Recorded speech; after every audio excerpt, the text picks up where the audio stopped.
It was around this time that once again James had the opportunity of a lifetime.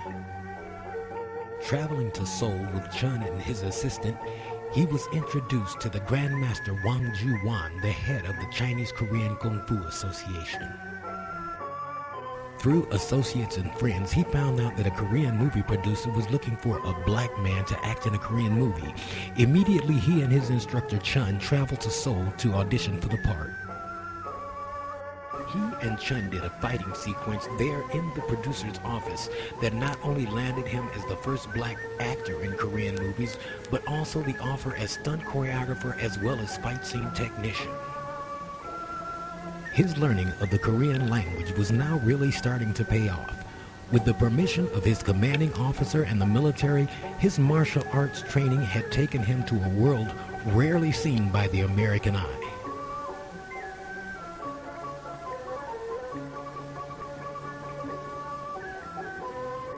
He befriended and worked with Korea's top actors and actresses. The hours were grueling, and the days sometimes seemed like weeks.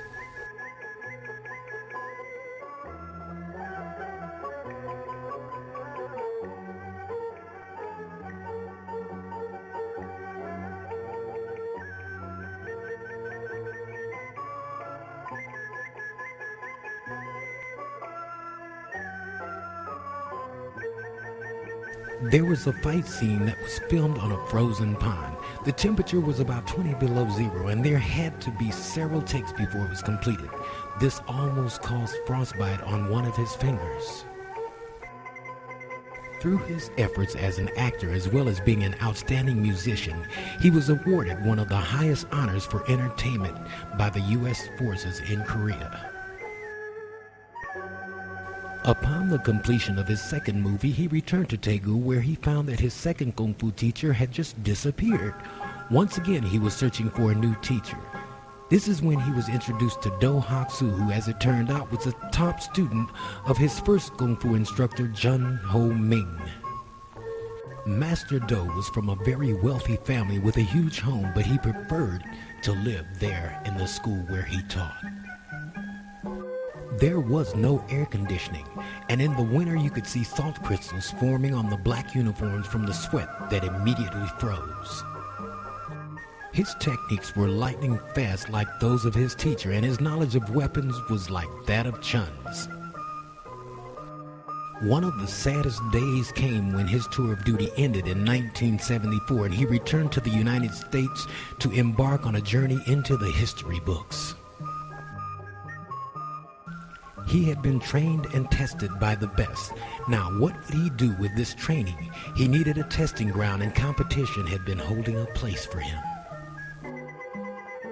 Calm, cool, and collected, he faced one opponent after another, leaving in his trail bewildered and confused fighters that had never seen the likes. It didn't matter if it was a karate tournament or a taekwondo tournament or a kung fu tournament. He took on all comers with lightning speed and the grace of a dancer. His ability to control his technique within an inch of the target at full speed fighting was amazing. A mother once approached him and jokingly said, "I'm glad he fought you, Mr. Cook. I can still have grandchildren." His ability with weapons soon became the talk of the tournament circuit, and it was then that he began to join the ranks of those legends he had read about as a child. It was also then that people started to seek him out to pick his brain for some of those secrets he had learned so far away. Billy Blanks was 19 when he met Master Cook and was subsequently defeated by him 3 times. Later, Billy would seek out James to learn from him the psychological and the spiritual side of combat. Through his travels, he befriended such martial artists as Ernie Reyes Jr. and Sr., former heavyweight champion and movie star Randall Tex Cobb, who turned out to be quite a martial artist himself. Nick Grayson and Cynthia Rothrock, Keith Hirabayashi, Gary Toy, just a few of the people that he met on his journey. the martial arts world was starting to take notice of just who James Cook was, and they were starting to learn. Continuing to challenge himself, James found himself seeking one of the highest honors in the United States at the time.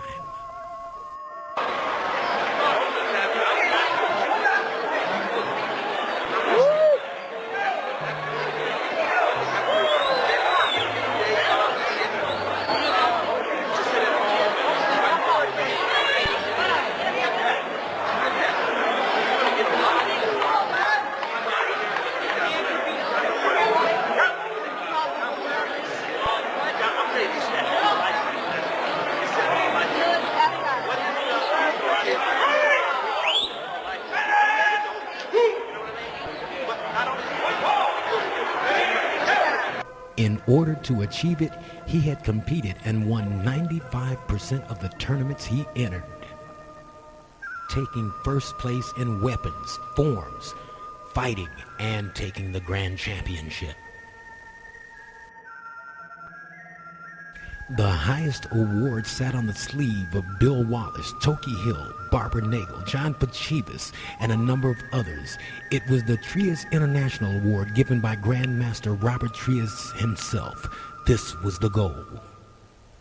Learning to fly with the Koreans along with the hands of the praying mantis, the stances of Ishinryu, the power of Goju, the discipline of Shotokan, the concentration of Bapmi Pai, and the will of God, it happened. Grandmaster Robert Trias himself presented the award to him, and the journey had finally culminated with this moment. There on his right sleeve sat the badge that said, "I'm a fighter, I'm a martial artist. I am the eagle that has been flying overhead for so long." Today he can be found in several books on the martial arts. The one that he enjoys the most is The Official History of Karate in America. This makes him a legend, with the likes of Bill Superfoot Wallace, Joe Louis, Billy Blanks, and so many more. As of March 11, 2008, he is retired from the United States Army and now lives in Knoxville, Tennessee, where he continues to teach and pass on his knowledge.